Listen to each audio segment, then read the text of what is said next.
الحمد لله نحمده ونستعينه ونستغفره ونؤمن به ونتوكل عليه ونعوذ بالله من شرور أنفسنا ومن سيئات أعمالنا من يهده الله فلا مضل له ومن يضلله فلا هادي له ونشهد أن لا إله إلا الله وحده لا شريك له ونشهد أن محمدًا عبده ورسوله أما بعد فأعوذ بالله من الشيطان الرجيم بسم الله الرحمن الرحيم ألف لام ميم ذلك الكتاب لا ريب فيه هدى للمتقين وقال النبي صلى الله عليه وسلم خيركم من تعلم القرآن وعلمه أو كما قال عليه الصلاة والسلام صدق الله مولانا العظيم وصدق رسوله النبي الكريم ونحن على ذلك لمن الشاهدين والشاكرين والحمد لله رب العالمين.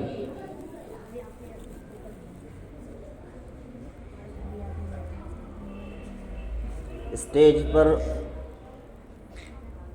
رونق افروز علماء کرام اور نوجوان عزیز ساتھی اور معصوم بچوں، السلام علیکم ورحمۃ اللہ وبرکاتہ۔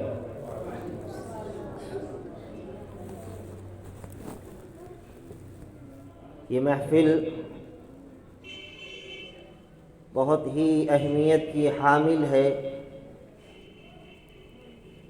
اس لیے کہ اس محفل کے انعقاد کی جو وجہ ہے وہ حافظ قرآن ہے۔ اس محفل کے سجانے کی جو وجہ ہے وہ ایک ایسا بچہ ہے جس نے پورا قرآن کریم اپنے سینے کے اندر محفوظ کر لیا ہے۔ میرے بھائیوں، بزرگوں اور دوستوں، حقیقت تو یہ ہے کہ اسٹیج کے اوپر بڑے بڑے علماء کرام تشریف فرما ہے، اور ان علماء کے سامنے میں کچھ بولنے کی جسارت کروں، یہ میری خوش نصیبی ہے۔ دعا فرمائے کہ اللہ رب العزت والجلال مجھے صحیح بات کہنے اور ہم سب کو اس پر عمل کرنے کی توفیق نصیب فرمائے۔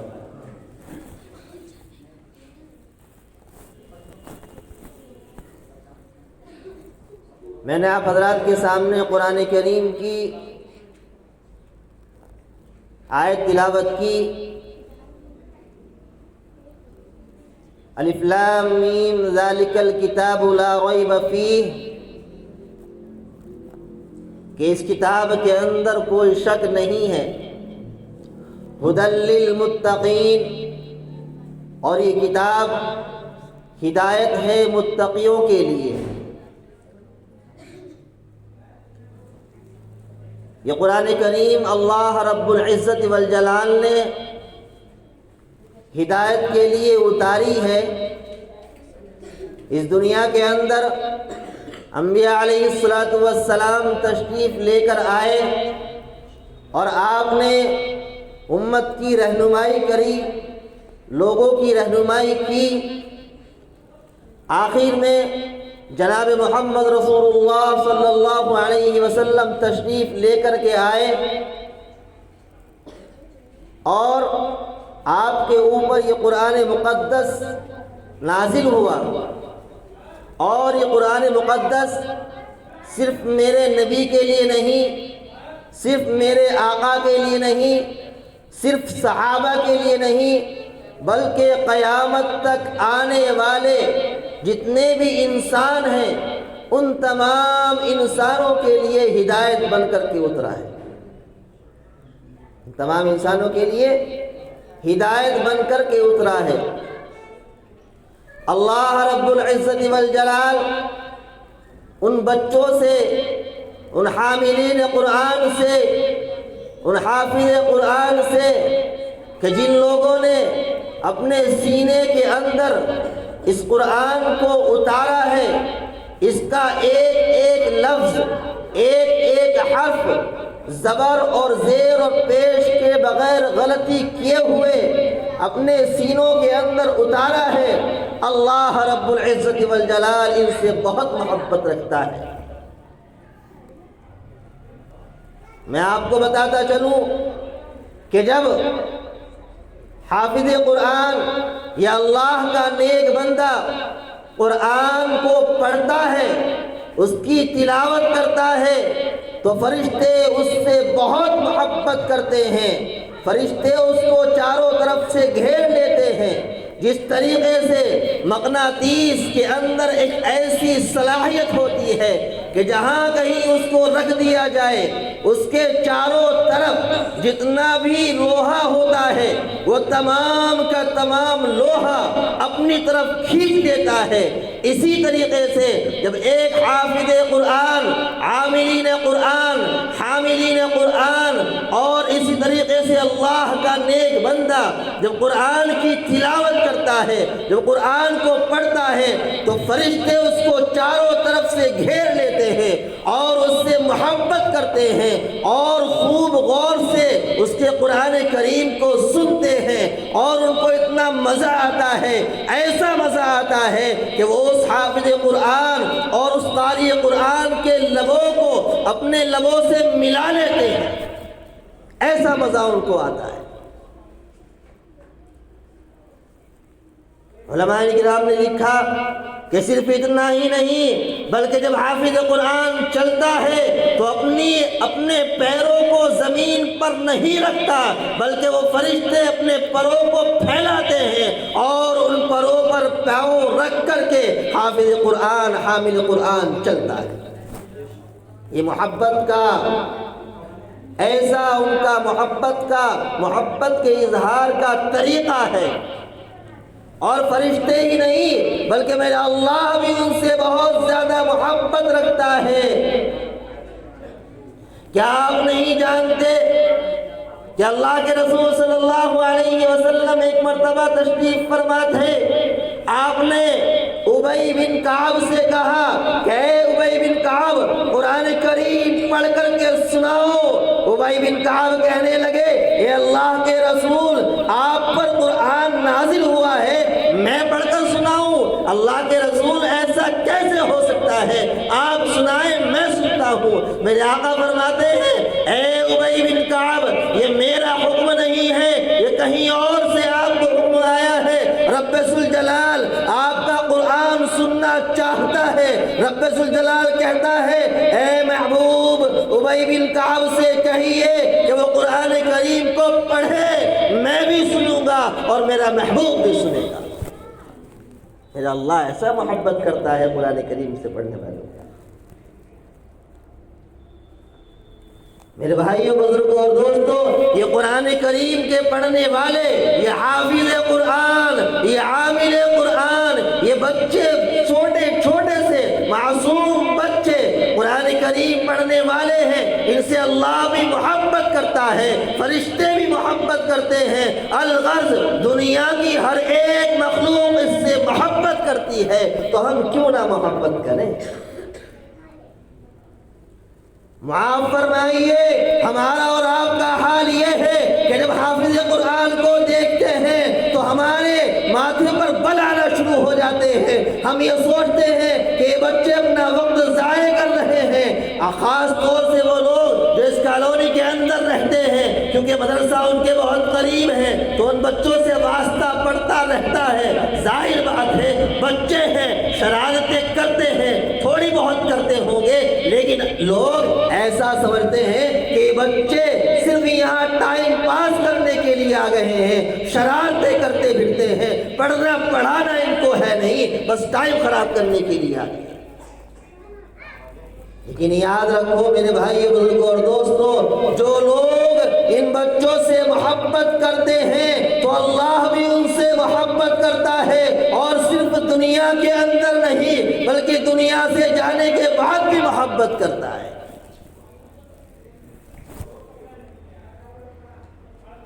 حضرت مولانا بدر عالم میرٹھی بہت بڑے اللہ والے، بہت بڑے متقی پرہیزگار، بہت بڑے عالم دین، انگریزوں کے زمانے میں پیدا ہونے والے، مقابلہ کرتے رہے الغرض وہ یہاں سے عرب پہنچ گئے، مدینہ میں ان کا انتقال ہو گیا، ان کو دفن کر دیا گیا۔ عرب کے اندر ان لوگوں کا ایک اصول ہے، ایک قانون ہے کہ وہ کسی قبر کو 3 سال سے زیادہ نہیں رکھتے ہیں۔ 3 سال ہوئے وہ قبر کے اندر کوئی ایسا کیمیکل ڈالتے ہیں کہ جس سے میت ختم ہو جاتی ہے، قبر بالکل صاف ہو جاتی ہے، 3 سال کے بعد پھر دوسرا میت دفن کر دیتے ہیں۔ چنانچہ قبر کو کھودا گیا تو دیکھا کہ میت تو بہت دور کی بات، کفن بھی کوئی میلا نہیں ہوا۔ وہ لوگ حیران ہوئے، پریشان ہوئے، انہوں نے قبر کو بند کر دیا۔ دوبارہ 3 سال بعد کھولا، یعنی 6 سال بعد کھولا، دیکھا پھر وہی عالم ہے کہ قبر کی میت تو بہت دور کی بات، اس کے کفن پر بھی کوئی داغ نہیں ہے۔ پھر 3 سال بعد کھولا، یعنی 9 سال بعد کھولا تو پھر دیکھتے ہیں جو قبر کی میت تو بہت دور کی بات، اس کے کفن کے اوپر بھی کوئی داغ نہیں ہے۔ کفن کو بند کر دیا گیا۔ کسی پوچھنے والے سے، ان کے گھر والوں سے پوچھا کہ بتائیے ان عالم صاحب کا کیا ایسا عمل تھا کہ جس کی وجہ سے ان کی قبر کی میت تو بہت دور کی بات، ان کا کفن بھی میلا نہیں ہوا ہے۔ انہوں نے کہا کہ ہم ان کی کیا بات بتائیں، ہم ان کے آپ کو رات کے رونے کی باتیں بتائیں، یا ان کے علم سے فیضیاب ہونے کی باتیں بتائیں، یا ان کے تقوی اور پرہیزگاری کی باتیں بتائیں؟ ہاں، البتہ ان کے اندر ایک خصوصیت تھی کہ جب بھی ان کے پاس کوئی حافظ قرآن آتا، کوئی عالم دین آتا، چاہے وہ چھوٹا ہوتا یا بڑا، چاہے وہ بزرگ ہوتا یا بچہ، کوئی بھی ہوتا، کبھی اس کے سامنے جان بوجھ کر اپنے پاؤں کو نہیں پھیلایا۔ یہ حافظ قرآن کی قدر، اس کی عزت، اس کا احترام کرنے کا نتیجہ ہے کہ اللہ نے دنیا کے اندر بھی محبت فرمائی، اور دنیا سے جانے کے بعد بھی ایسی محبت فرمائی کہ ان کے جسم کو تو بہت دور کی بات، ان کے کفن کو کسی چیز نے ہاتھ تک نہیں لگایا۔ ہم اور آپ حافظ قرآن کی قدر کرتے ہیں؟ نہیں کرتے۔ ان کا احترام کرتے ہیں؟ نہیں کرتے۔ سب سے زیادہ اگر کم تر اس ہمارے معاشرے کے اندر کسی شخص کو، کسی فرد کو، کسی جماعت کو سمجھا جاتا ہے تو وہ علماء کرام ہیں، وہ حافظ قرآن ہیں۔ مجھے آگے بتانے کی ضرورت نہیں، آپ ماشاءاللہ تجربے کار لوگ بیٹھے ہوئے ہیں، اس بات کا تجربہ اور مشاہدہ آپ حضرات روز کرتے ہوں گے، یہ حقیقت ہے۔ میرے بھائیو، بزرگوں اور دوستوں، اپنے بچوں کو حافظ قرآن بناؤ، اپنے بچوں کو عالم دین بناؤ، اس لیے کہ یہی بچے کل قیامت کے دن آپ کے کام آئیں گے، یا آپ کی آخرت کا ذریعہ بنیں گے، آخرت کا آپ کے لیے ثواب کا ذریعہ بنیں گے۔ آج جو حافظ قرآن،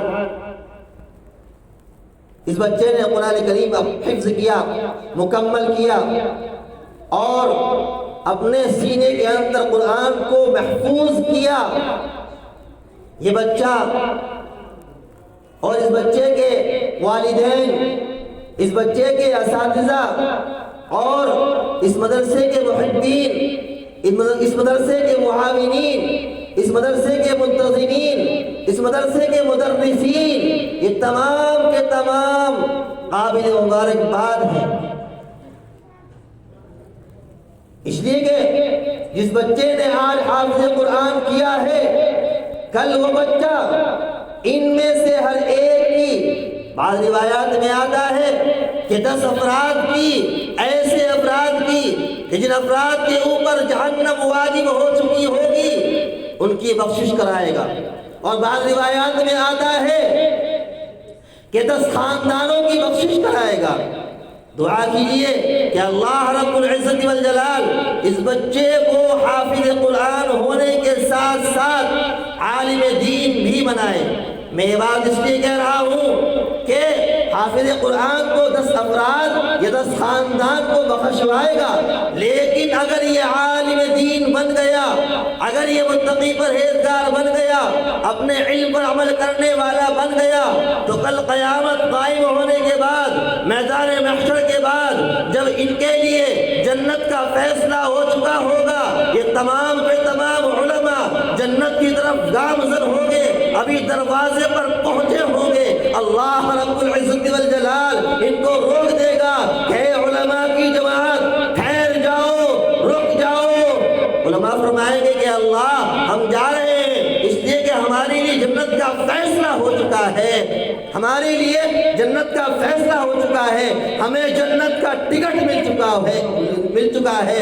اور اللہ تبارک و تعالیٰ فرمائیں گے ذرا ٹھہرو اور پیچھے مڑ کر کے دیکھو کہ وہ لوگ جو تم سے محبت کرتے تھے، وہ لوگ جو تمہیں ہدیہ تحائف دیا کرتے تھے، وہ لوگ جو تم سے محبت کرتے تھے، وہ لوگ جو تمہارے مدرسوں کے اندر تعاون کیا کرتے تھے، جو تمہارے لیے پانی کا انتظام کیا کرتے تھے، تمہارے لیے کھانے پینے کا انتظام کیا کرتے تھے، لحاف گدوں کا انتظام کیا کرتے تھے، وہ تمام کے تمام لوگ اپنے گناہوں کی وجہ سے یہاں شرمندہ اور مایوس کھڑے ہوئے ہیں۔ اے پروردگار، علماء فرمائیں گے اے پروردگار ہمیں کیا کرنا ہوگا، ہمیں کیا عمل کرنا ہوگا؟ پروردگار رب ذوالجلال فرمائے گا تمہیں کچھ نہیں کرنا، صرف اتنا کرنا ہے کہ تم تمام کے تمام لوگوں کی طرف اشارہ کر دو، ان تمام لوگوں کو جنت کے اندر تمہارے ساتھ داخل کر دیا جائے۔ کس کا مقام اور مرتبہ ہے؟ علماء کرام کا مقام اور مرتبہ۔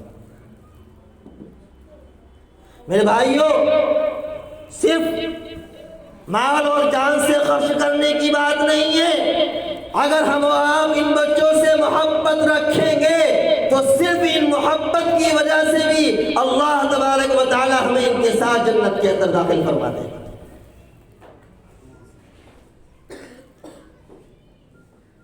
ایک صحابی اللہ کے رسول صلی اللہ علیہ وسلم کے پاس آئے اور آ کر یہ عرض کیا کہ اللہ کے رسول، ہم آپ کو زمین پر دیکھتے ہیں، جب تک ہم آپ کا دیدار نہیں کر لیتے، جب تک ہم آپ کی زیارت نہیں کر لیتے، آپ سے ملاقات نہیں کر لیتے، آپ سے صحبت حاصل نہیں کر لیتے، جب تک ہم آپ سے بات چیت نہیں کر لیتے، ہمیں سکون نہیں ملتا، ہمارے قلب کو تسکین نہیں ملتی۔ اے آقا، اگر آپ کو بلند درجوں پر ہوں گے، اللہ کے بہت قریب ہیں، تو آپ کو تو اللہ رب العزت بلند درجوں میں رکھے گا، آپ تو بلند درجوں پر چلے جائیں گے، ہمارا کیا ہوگا؟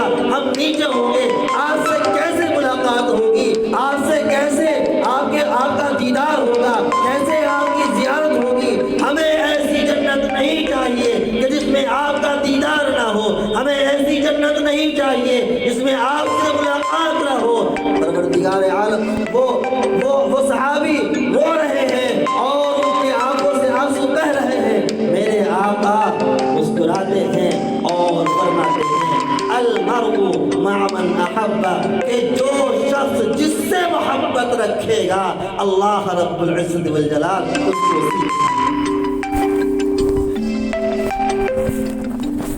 تو میرے بھائیوں، ہم اور آپ بہت گنہگار ہیں، ہماری بخشش ہو جائے اس بات کا کوئی یقین نہیں ہے۔ ہاں، ان حافظ قرآن، ان عامل قرآن کی بخشش طے ہے کہ اللہ رب العزت والجلال ان تمام حافظ قرآن، ان تمام علماء دین کی بخشش فرما دے گا۔ لیکن اگر ہم نے ان سے محبت رکھی، ان سے تعلق رکھا اور محبت کی وجہ سے ہم نے ان کے سر پر ہاتھ رکھ دیا، ان سے تھوڑی سی گفتگو کر لی اور ان سے ہنس کر بات کر لی، تو صرف اسی عمل پر اللہ رب العزت والجلال ہمیں جنت کے اندر داخل فرما دے گا۔ میرے بھائیوں، بزرگوں اور دوستوں، ہم اور آپ اپنے بچوں کو مدرسوں سے دور رکھتے ہیں، دینی تعلیم سے دور رکھتے ہیں، مساجد سے دور رکھتے ہیں، مکاتب سے دور رکھتے ہیں۔ کیوں؟ اس لیے کہ ہم اس کی اہمیت کو نہیں جانتے۔ ہمیں جاننا ہوگا، ہمیں قرآن پڑھنا ہوگا، ہمیں بتانا ہوگا، ہمیں جاننا ہوگا کہ قرآن کریم کا حفظ کرنے والے کا کیا درجہ اور کیا مرتبہ ہے۔ میرے عزیز دوستو، یہ بچے، اگر آپ حافظ قرآن اپنے بچوں کو بنائیں گے، عالم دین بنائیں گے، تو یہ بچہ آپ کے لیے دعائیں کرتا رہے گا۔ یہ بچہ آپ کے لیے دعائیں کرتا رہے گا۔